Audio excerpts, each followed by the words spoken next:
శివాయ. ఓం నమో నారాయణాయ.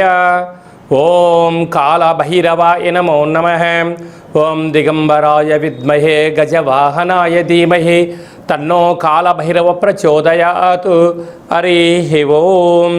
మా ఛానల్కి స్వాగతం. చూస్తున్న వీక్షకులకు ప్రేక్షకులకు ప్రియ కాళభైరవ భగవద్బంధుకి స్వాగతం పలుకుతూ మమ్మల్ని ఎంతగానో ఆదరిస్తూ ఉండబడినటువంటి ప్రియ సోదర సోదరీమణులకు, జ్యోతిష్య అభిమానులకు, సనాతన ధర్మ సంరక్షకులు అందరికీ కూడా ఆదివారం అమావాస్య సందర్భంగా, మిగులు సోమవతి అమావాస్య సందర్భంగా ఎలాంటి విధి విధానం పాటించాలి, అఖండమైనటువంటి అష్టకష్టాలకు స్వస్తి పలుకుతూ 8 సంవత్సరాల తర్వాత అధిక జ్యేష్ఠమాస అమావాస్య సందర్భంగా ఎలాంటి విధి విధానం పాటించడం వలన రాజయోగం కలిగి నరదృష్టిని, శత్రు ప్రభావాలను ఎలా తొలగించుకోవాలో సవివరంగా సంపూర్ణంగా తెలుసుకుందాం.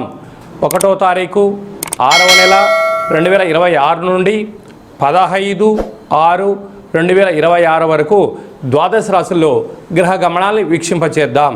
విశేషంగా కుజభగవానుడు మేషరాశిలో స్వక్షేత్ర సంచార స్థితి, వృషభ రాశిలో రవి సంచార స్థితి, మిథున రాశిలో త్రిగ్రహ సంచార స్థితి, బుధ భగవానుడు స్వక్షేత్రకారకుడు, అక్కడే చివరి రోజు అయినటువంటి దేవగురు బృహస్పతి సంచార స్థితి, 2వ తారీఖు నుంచి కర్కాటక రాశిలోకి ఉచ్చ స్థితిలో సంచార స్థితి జరగబోతుంది. మరియు అక్కడే శుక్ర సంచార స్థితి, సింహరాశిలో కేతు సంచార స్థితి, కుంభరాశిలో రాహు సంచార స్థితి, మీనరాశిలో శని భగవానుని సంచార స్థితితో ద్వాదశ రాశుల్లో గ్రహ గమనాలు ఈ విధంగా ఉన్నాయి. సింహరాశి జాతకులారా తస్మాత్ జాగ్రత్త. ఒకవైపు అష్టమ శని సంచార స్థితి, వ్యయంలో 12 సంవత్సరాల తర్వాత దేవగురు బృహస్పతి ఉచ్చ స్థానంలో సంచార స్థితి ఉన్నప్పుడు కొన్ని అనుకూలించవు అని చెప్పి గమనించగలగాలి. సింహరాశిలో ఏ నక్షత్రాలు వస్తాయనగా మఖా నక్షత్రంలోని 4 పాదాలు, పుబ్బా నక్షత్రంలో 4 పాదాలు, ఉత్తరా నక్షత్రంలో 1 పాదం కలిపితే సింహరాశి. రాశాధిపతి రవి భగవానుడు. వీరికి రాశిలోనే కేతు సంచార స్థితి, సప్తమంలో రాహు సంచార స్థితి. రాహుకేతుల మధ్య సకల గ్రహాలు ఉన్నాయి. ప్రేమికులు, భార్యాభర్తలు, పార్ట్నర్షిప్ వ్యవహార కార్యక్రమాలందరూ కూడా ఓర్పు, నేర్పు, సహనం అవసరం. నమ్మకం లేని చోట జీవితం ఉండదు. నమ్మకం ఉండబడిన చోట విజయాలు మీ సొంతమైతాయని చెప్పి గమనించాలి. అష్టమ శని సంచార స్థితి, దూరావాయు జల ప్రయాణాలు చేసేటప్పుడు ఎన్నో జాగ్రత్తలు. దయచేసి ధనపరమైనటువంటి ఇబ్బందులు పొంచి ఉన్నాయి. అంతర్గత శత్రువులు పొంచి ఉన్నారు. నోరు జారారా, ఆవేశానికి వెళ్ళారా, పోలీస్ స్టేషన్లు, కోర్టు మెట్లు ఎక్కుతూ మీ యొక్క జీవితాన్ని అధోగతి చేసుకునే పరిస్థితి కనపడుతుంది. తస్మాత్ జాగ్రత్త. అలాగా 12 సంవత్సరాల తర్వాత దేవగురు బృహస్పతి కర్కాటక రాశిలో ఉచ్చస్థితిలో ఉండినను వ్యయం స్థానంలో అవ్వడం వలన నిత్యము ఏదో ఆందోళన, అగ్నిభయం, చోరభయం, అశాంతి, అనేక రకాలైన పరిస్థితులతో శతమతమయ్యే పరిస్థితి అధికంగా ఉంటుంది.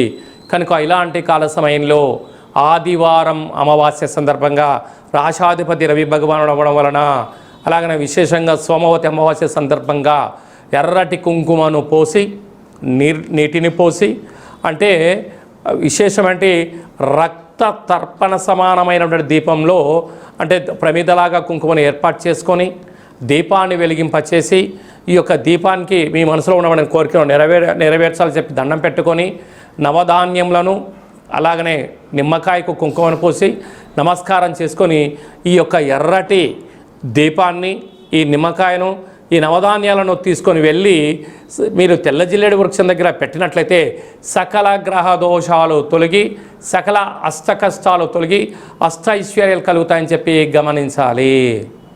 జూన్ నెలలో ప్రథమార్థంలో ముఖ్యమైన పండుగల గురించి క్లుప్తంగా, సవివరంగా, సంపూర్ణంగా తెలుసుకుందాం. 2వ తారీఖున దేవగురు బృహస్పతి కర్కాటక రాశిలోకి ఉచ్చ స్థితిలో సంచార స్థితి జరగబోతుంది. ఈ విధంగా మనకు యమునా నది పుష్కర స్నానం చేయడము ఆవశ్యకత. గతించిన తాత ముత్తాతలకు, గతించిన వారందరికీ కూడా అక్కడ పిండ ప్రధాన కార్యక్రమాలు చేయడం వలన మన వంశము ఆచంద్రార్కం వరకు అభివృద్ధి చెందుతుంది. ఈ పుష్కర స్నానం చేయడము, పెద్దవారి యొక్క ఆశీస్సులు మనకు శ్రీరామ రక్ష అని చెప్పి గమనించాలి. మనము యమునా నది తీరంలో, ద్వారకా క్షేత్రంలో ఈ యొక్క పుష్కర మహోత్సవ సందర్భంగా మనం ఈ కార్యక్రమాలు ఏర్పాటు చేస్తున్నాం. వెళ్ళలేనటువంటి వారు ఈ కింద నెంబర్ సంప్రదించి ఎవరి గోత్రనామంలో అయితే అక్కడ కార్యక్రమాలు చేయించాలో వాట్సాప్లో పంపించగలిగినట్లయితే అక్కడి నుంచి మీకు వీడియో కాల్ ద్వారా ప్రత్యక్ష పూజా కార్యక్రమం చేయించి మీకు ఆ యమునా నది పుష్కర జలాన్ని అందజేయడం జరుగుతుందని చెప్పి గమనించాలి.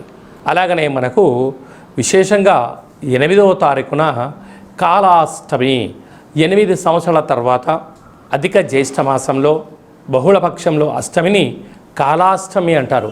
కనుక కాళాన్ని జయింపజేసే శక్తి కాలభైరవుడికి ఉంటుంది.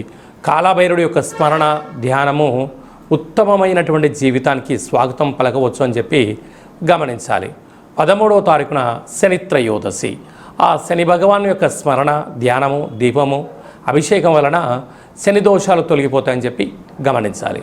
14వ తారీఖున విశేషంగా ఎన్నడూ లేనటువంటి విధంగా 8 సంవత్సరాల తర్వాత అధిక జ్యేష్ఠమాస బహుళపక్ష అమావాస్య ఆదివారం. అలాగనే మిగులు 15వ తారీఖున సోమవతి అమావాస్య. అమావాస్య అనగానే మనకు ఇంటి ముందర గుమ్మడికాయని తీసి పగలగొట్టుకోవడం, కుళ్ళిపోయిన గుమ్మడికాయని తీసి బయట వేసేసుకోవడం, గుమ్మడికాయ కట్టుకోవడము, సకలమైన నరదృష్టి వాస్తు దృష్టి దోషాలు తొలగించుకొని యంత్ర మంత్ర తంత్ర సాధన చేయడం వలన అఖండ అష్టైశ్వర్యాలు కలుగుతాయి. ఇది అధిక జ్యేష్ఠ మాసం విశేషంగా ఆదివారం అమావాస్య సందర్భంగా మనము ఏ చిన్న ఆవగింజంత పూజా కార్యక్రమాలు చేసినా గుమ్మడికాయంత ఫలితం కలుగుతుందని చెప్పి గమనించాలి. కనుక ఈ కింది నెంబర్ని సంప్రదించినట్లయితే ఎవరెవరు ఎలాంటి పూజా కార్యక్రమాలు చేసుకోవాలి, గ్రహదోషాన్ని నరదృష్టిని భూత ప్రేత పిచాచ బ్రహ్మణ యక్షర యమదూత సకల గ్రహదోషాన్ని తొలగించుకోవాలి, తంత్ర ప్రయోగాల నుంచి తాంత్రిక ప్రయోగాల నుంచి ఎలా బయటపడాలో ఆధ్యాత్మిక సలహాలు సూచనలు ఇవ్వడం జరుగుతుందని చెప్పి గమనించాలి. అలాగే మీ వ్యక్తిగత జాతకం తెలుసుకోవాలనుకుంటున్నారా? మీ యొక్క పేరు, పుట్టినటువంటి తేదీ, నెల, సంవత్సరం, పుట్టిన సమయం రాసి వాట్సాప్లో పంపించగలరు. 100 సంవత్సరాల జాతకాన్ని రాసి పంపించి మీరు పుట్టినప్పుడు గ్రహ గమనాలు ఎలా ఉన్నాయి, ప్రస్తుత కాలం ఎలా ఉంటున్నాయి, భవిష్యత్తులో ఎలా ఉండబోతున్నాయో సవివరంగా సంపూర్ణంగా తెలియజేయడం జరుగుతుందని చెప్పి గమనించాలి. డేట్ ఆఫ్ బర్త్లు లేనటువంటి వారికి పేరు యొక్క మొదటి అక్షరాన్ని అనుసరిస్తూ రాసే స్థితిగతులు తెలియచేస్తూ రమణ శాస్త్రం ద్వారా అనగా గవళ ద్వారా భూత భవిష్యత్ వర్తమానాన్ని తెలియజేయడం జరుగుతుంది. ఈ కింది నెంబర్ని అపాయింట్మెంట్ తీసుకొని సంప్రదించగలరు. జాతకాన్ని తెలుసుకుందాం, జీవితంలో రాబోయే అదృష్టాన్ని తెలుసుకుందాం, దురదృష్టాన్ని దూరం చేసుకునే మానవ ప్రయత్నం చేద్దామని చెప్పి గమనించాలి. అందరికీ ఆదివారం అమావాస్య సోమవతి అమావాస్య ఆశీస్సులు పుష్కర భగవాన్ యొక్క ఆశీర్వాదాలను కోరుకుంటూ మనసారా ఆశీర్వచనం.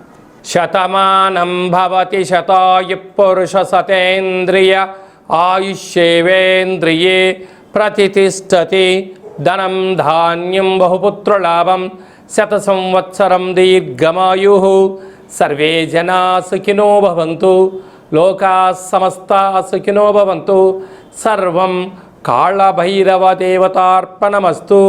హరి ఓం. ఈ వీడియో మీకు నచ్చినట్టయితే లైక్ చేయండి, షేర్ చేయండి, మా ఛానల్ని సబ్స్క్రైబ్ చేసుకోండి. అందరికన్నా ఆధ్యాత్మికమైన వీడియోలు మీరు ముందుగా చూడాలి అన్నట్టయితే ఆల్ అనే బటన్ని ప్రెస్ చేసి గంట సింబల్ ప్రెస్ చేసి ఆధ్యాత్మిక భక్తి సమాచారాన్ని భగవద్బంధులకు మిత్రులకు చేరవేసి హిందూ ధర్మాన్ని కాపాడండి.